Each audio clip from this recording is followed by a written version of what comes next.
Jim, with that, following on from the last slide, with the GeoSys being acquired by Land O'Lakes. A few years ago, Climate Corp was bought by Monsanto for $1 billion.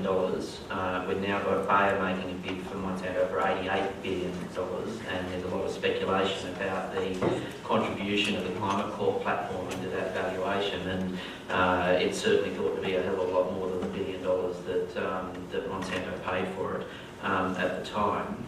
Are we in a situation now where if you don't have your own data platform, or at least a partner with a data platform, you have no value as a service company in agriculture? How important is the data platform to the value of a service company? On the investment side of things, the Monsanto Climate Corp deal really launched that big, in your slide, that big jump. It was a little Silicon Valley startup that Monsanto said, yep, we see value. The founder of Climate Corp used to work for Google, so he was a wonderful salesman, and that can be seen in the sales price. And there was a lot more, that was the sales price, but there was a multiple year deal after that, so there was about another 350 million that tailed off the back of that. To a degree, yes, agricultural companies have to evolve into the digital ag space and the services space. It's, we're talking about, there's no money in Roundup anymore, there's no money in selling a farm gate, but evaluating that service.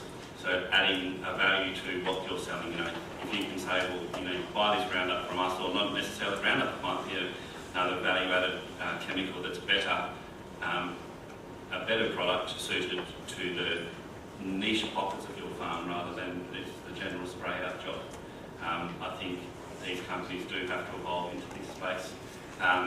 The big-scale player, Bayer versus Monsanto, they've got their own business ideas and probably know what they're going to be delivering to us in 25 years. The digital ag space is going to do that. You can see that Monsanto are wanting, start to finish monitoring of their genetics through purchasing planting companies, working with John Deere on precision planting, going through working with yield monitoring. They're going to be able to see what every individual seed, what their genetics does from start to finish. That, as aggregated data, will sell them more products. They can say that our seeds on these soil types, under these fertility, perform this.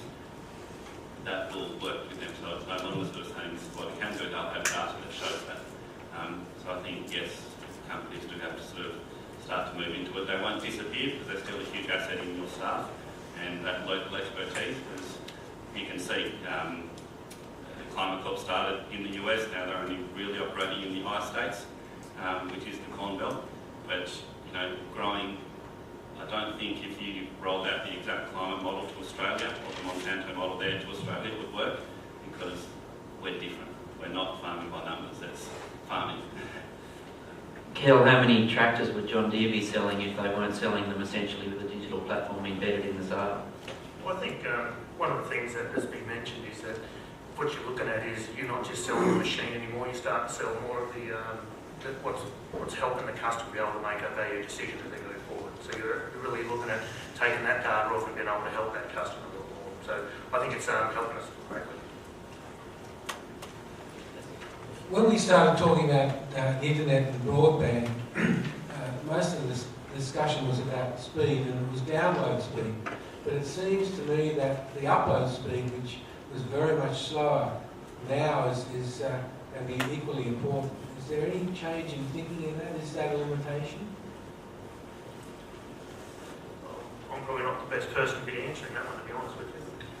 Now, I'm no expert in our communications policy, but I'm well aware most of the internet plans seem to be designed around people in urban areas who want to watch Netflix. So you get about 8 megabytes per second download and about 0.25 megabytes per second upload. The rural sector might watch movies occasionally, but they want to be able to upload 8 to 10 megabytes per second. Well, that message needs to get through to the providers that the technology is understanding it's there, but it's how the plans are designed, how the charging is designed, and the capacity of the satellites or the systems to be able to cope with data going in the opposite direction to which most people have been using it today. But it is something that has been put on the radar quite loudly by the rural sector. Yeah, because I looked at my own home system and download speed's about 40 megs per second. the upload speed is less than half. It would seem that if the John Deere sort of system is going to work, you need to upload data just as effectively as download. As well as download speed and upload speed, it's also got the packets of information that have been sent. When you're developing these types of software packages, we need to ensure that the packages which are getting sent down the line are compressed as much as possible. There's only so much you can fit down a tube, but if you can compress it, you can send more up. But also, as well as that, the uploads, if they're all going to be sent at one time, you're relying on that upload speed at that time.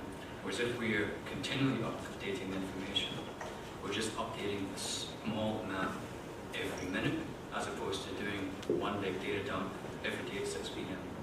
Just one other comment on that, because I've seen with one of the applications we've been working on in pastoral areas with a spatial data hub, taking into account the limitations of the system, application developers have to think about, well, how much is in the cloud and how much is actually held locally, because some things that change frequently, you might want to hold in the cloud. The base map has got the map of your property, your soil characteristics, let that dribble down and upload and download once over a while, because it's not going to change much. So you want to hold some of that data locally, and that may cut down the data requirement and bandwidth quite a lot. Mark Perry, UNE. I just want to repeat something I briefly mentioned at the AFI Digital Act, and you can't own data from a legal perspective. There's a long story around that. But my question is that I see the Productivity Commission has just come out with a report last month, and they generally agree with me, which is good. And they suggest a national interest data set, which would include things like, presumably, broad weather patterns or soil conditions across Australia. What do you folks who have an interest in not having national data sets think of that? I'll take that. I think it's a wonderful thing. If we had a national data set of soil fertility, soil variability across Australia, field boundaries, it would make life simple. You know, having a field boundary, a farmer's got on average probably 3 or 4 different field boundaries associated across his different platforms. You know, for insurance purposes, is the field 100 hectares or is it 98 hectares? You know, any soil characteristics. There are soil maps out in Australia where you look at Australia, it's wonderful. You zoom into Horsham and it says it's a clay lime. Well, hang on a minute, it's not. You know, the USDA did theirs 15 or 20 years ago. It was wonderful. It's still used now. It's slightly changed, but it's a lot further advanced than anything we've got. It's getting the companies together and to work together. You know, soil samples have got maps out there that would give a fair level of that aggregation. Combining that with the 3 or 4 labs we've got in Australia, but they still go, no, it's my data, I'm not sharing. It's that toys in a sandbox scenario. But a national data set would be amazing, and standardising our production units, not changing them every 3 or 4 years. So you can see that Northern Victoria produced 100 tonnes of grain, and then in 5 years' time, it's a different shaped production zone. So that 100 tonnes of grain means nothing because it's changed again. There's a project at the moment funded through the Rural R&D for Profit program that also has all 15 RDCs involved as funders. I think it's the first project that's had every single RDC as a funder around digital agriculture, which shows how important an issue it is in terms of the RDCs trying to work out how they participate.